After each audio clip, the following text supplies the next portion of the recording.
हाय. आपण मागच्या लेक्चरमध्ये पाहिलं होतं की हॉट वॉटर, कोल्ड वॉटर आणि स्टीम सोबत कसे कसे रिॲक्ट होतात, कोणते कोणते मेटल्स आणि कोणते मेटल्स या तिन्ही सोबत रिॲक्ट होत नाही हे पाहिलं होतं. तर आता आपण रिएक्शन बघू. Sodium and potassium metal reacts rapidly and vigorously with water and liberates hydrogen gas. आता जेव्हा जेव्हा पाण्यासोबत रिएक्शन होईल मेटलची तर काय होईल, हायड्रोजन गॅस लिबरेट केल्या जाईल. ओके, कारण वॉटरची रिएक्शन होत आहे आणि त्याच्यामधला हायड्रोजन गॅस लिबरेट होईल तर विगरसली रिएक्ट होईल, म्हणून मग सोडियम आणि पोटॅशियम सोबत हीट पण रिलीज होईल. Heat is given out. Okay, तर मग heat is given out, so it is exothermic reaction. It is exothermic reaction. मग सोडियम आणि पोटॅशियम सोबत पाण्याची जर रिएक्शन केली तर हायड्रोजन गॅस लिबरेट होईल, पण हीट सुद्धा जनरेट होईल, लिबरेट होईल. So it is the exothermic reaction. Sodium and potassium metal reacts rapidly and vigorously with water and liberates hydrogen gas. आणि मग आता आपण त्या रिएक्शन बघू. It is 2Na, that is solid, plus H2O, that is 2H2O, it is liquid, and we get it is 2NaOH,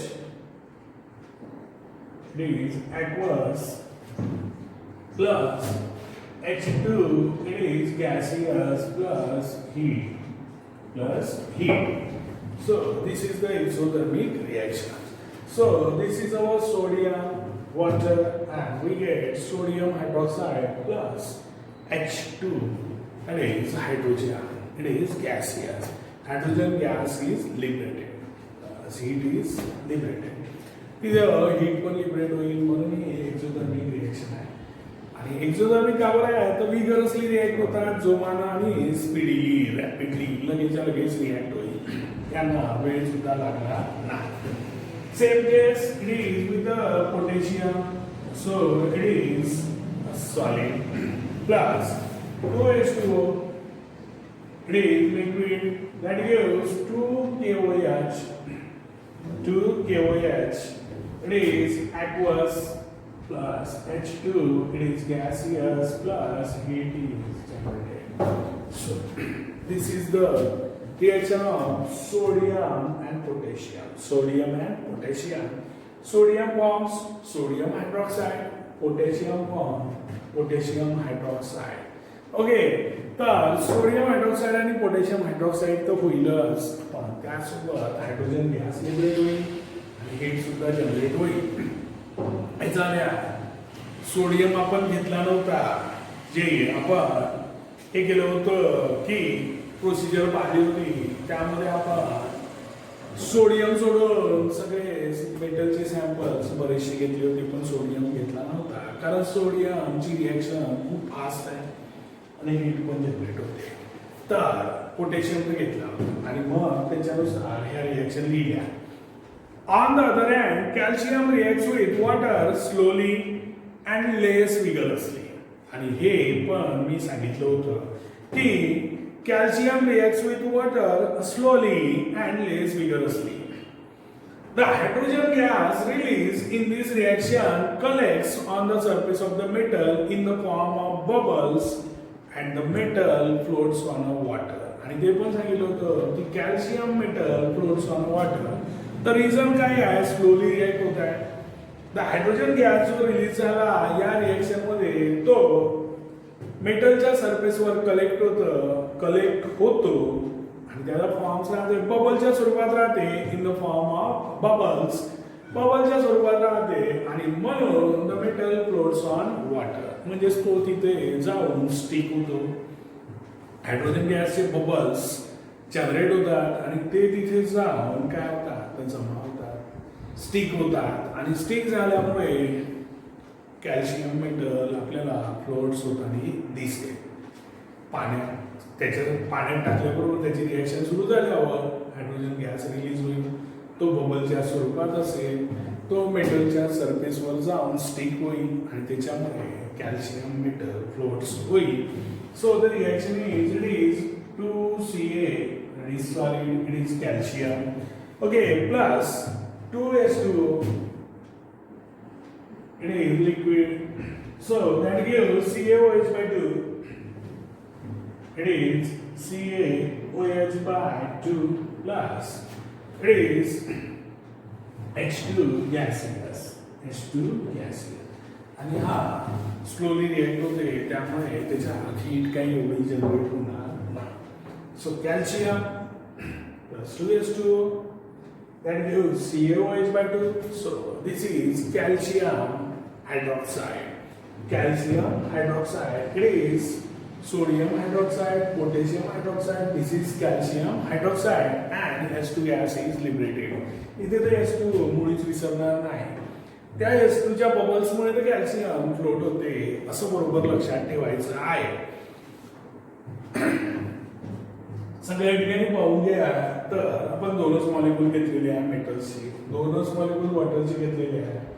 प्रत्येक ठिकाणी एलच maintain केलेलं आहे. ते ह्या रिएक्शन्स वॉटर सोबतच्याच आहे.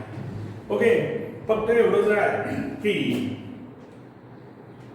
हे सगळेचे सगळे आपले कोणते वॉटर आहे तर it is cold water. It is cold वॉटरच घेतलेला आहे आपण. ओके, आणि मग the metals aluminum, iron and zinc do not react with cold or hot water. Aluminum, iron आणि zinc हे कोल्ड वॉटर सोबत किंवा हॉट वॉटर सोबत रिएक्ट होत नाही. But they react with the steam to form their oxides. पण ते react होतात त्यांच्या स्टीम सोबत आणि त्यांचे ऑक्साइड्स तयार होतात. म्हणजे इथे स्टीम आलेला आहे आणि त्याच्यासोबत इथे हायड्रॉक्साईड तयार नाही झाला तर ऑक्साइड्स तयार होत आहे. म्हणजे ज्या पहिल्या 3 रिएक्शन सेम पॅटर्नच्या होत्या तर तसं होणार नाही.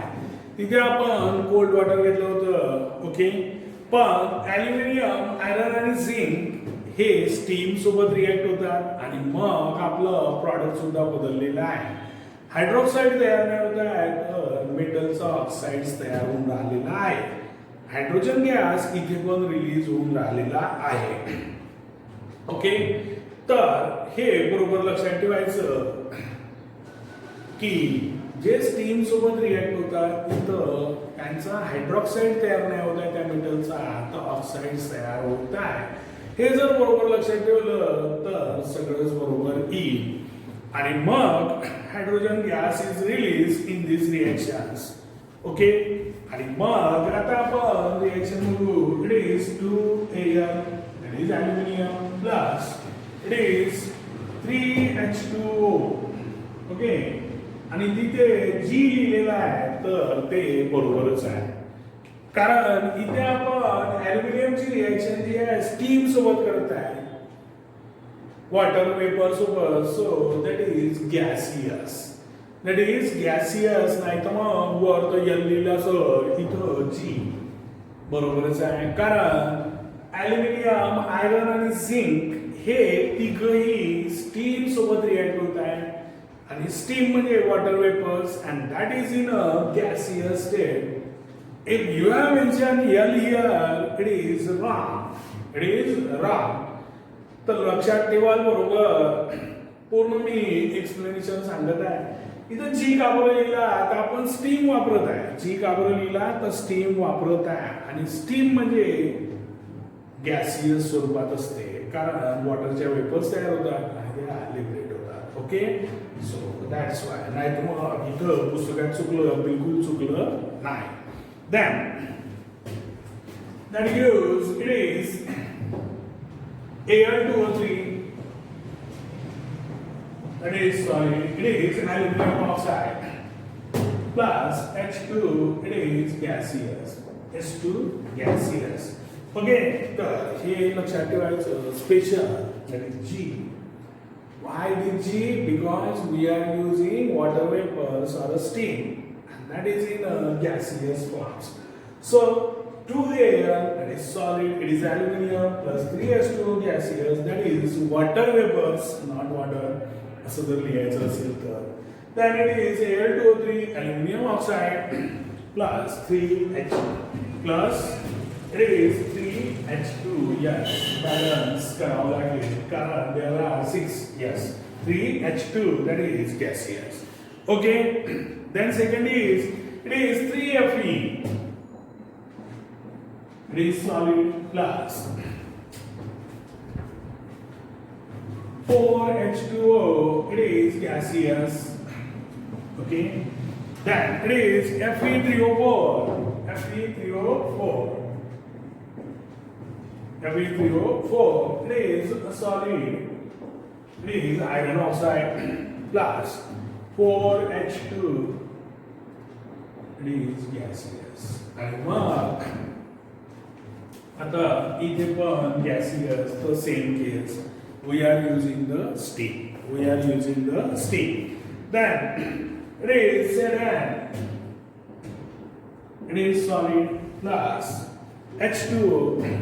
H2O. It is gaseous. That gives it is ZnO, zinc oxide. ZnO, that is zinc oxide plus it is H2 gaseous. आणि मग ह्या स्टेट्स लिहिणं किती महत्वाचं आहे हे तुमच्या लक्षात आलं असेल कारण त्याच्यावरनं उल्लेख होते की whether it is water or a steam. If it is steam, then we have to mention the G, that is the state, gaseous state. लक्षात ठेवा. आणि मग इथे reactions of metals with water, तर त्यांना काय करायचं आहे मला काही त्या फिगरवरनं समजत नाही, फक्त तिथे दाखवलेली आहे. तर बघू, glass wool soaked in water. पहिले तर त्याचा अर्थ पाण्यानं भिजलेला काचेच्या कापसाचा गोळा. आता काचेचा कापूस आणि त्याचा गोळा, glass wool soaked in water. So that is it is the point of invention. So we are using burner here. Okay, मग मेटल सॅम्पल तिथे ठेवलेला आहे, स्टँडवर लावलेला आहे आणि मग तिथून आपण कॉर्क, आणि या कॉर्क मधून मग इथे हायड्रोजन गॅस मेन्शन केला त्यांनी आणि वरून त्या इन्व्हर्टेड फिगर मध्ये वर पण हायड्रोजन गॅस दाखवलेला आहे, इथं वॉटर दाखवलेला आहे. तर ही रिॲक्शन त्यांनी एक्सप्लेनेशन बी नाही दिलं इथे, फक्त ही रिॲक्शन अशी आहे. पण अशा प्रकारची आपण वर काही कोणती अरेंजमेंट केली नाही. तर हॉट वॉटर पाहिजे असेल तर वॉटरला हिट केलं असतं. काय दाखवायचं आहे तर ते 11व्या 12व्या वर्गात असेल तुमच्या, तर असू द्या, फक्त ती फिगर तेवढी लक्षात ठेवायची. Glass wool soaked in water. Burner तर सगळ्यांना माहिती आहे, स्टँड पण माहिती आहे, मेटलचा सॅम्पल आणि मग कॉर्क आणि मग तिथून हायड्रोजन गॅस येत आहे, वरून हायड्रोजन गॅस जमा होत आहे, वॉटर. बबल्स दाखवले, बबल्स त्या हायड्रोजन गॅसची आहे, फक्त एवढंच आपण सांगू शकतो. Then try out and think about it. Test whether the metals gold, silver, copper reacts with water and think over the findings. Test करा म्हणजे की गोल्ड, सिल्वर आणि कॉपर आपण तर सरळ सांगितलेलं आहे पहिलेच, does not react with cold water, hot water or a steam, that is water vapours. हे तिन्ही पण जे मेटल्स आहे हे रिॲक्ट होत नाही. The metals such as gold, silver and copper do not react with the water. These metals are less reactive. हे metals काय लेस रिॲक्टिव्ह आहे, म्हणजे यांची रिॲक्टिव्हिटी एवढी कमी आहे की हे बऱ्याच याच्यासोबत रिॲक्टर्स होत नाही. कोणते कोणते metal such as gold, silver and copper does not react with the water. तर अशा प्रकारे आपलं हे reactions of metals with water with the metals examples आणि एक्झाम्पल सहित आपण पाहिलेले आहे. तर नेक्स्ट टाइम आपण रिॲक्शन्स ऑफ मेटल्स विथ, तिथे ऑक्सिजन आहे बिलकुल खोडून टाका, ऍसिड्स तिथे ऍसिड्स लिहावं लागेल आणि ती आपण पुढच्या लेक्चरमध्ये बघू. Till then bye.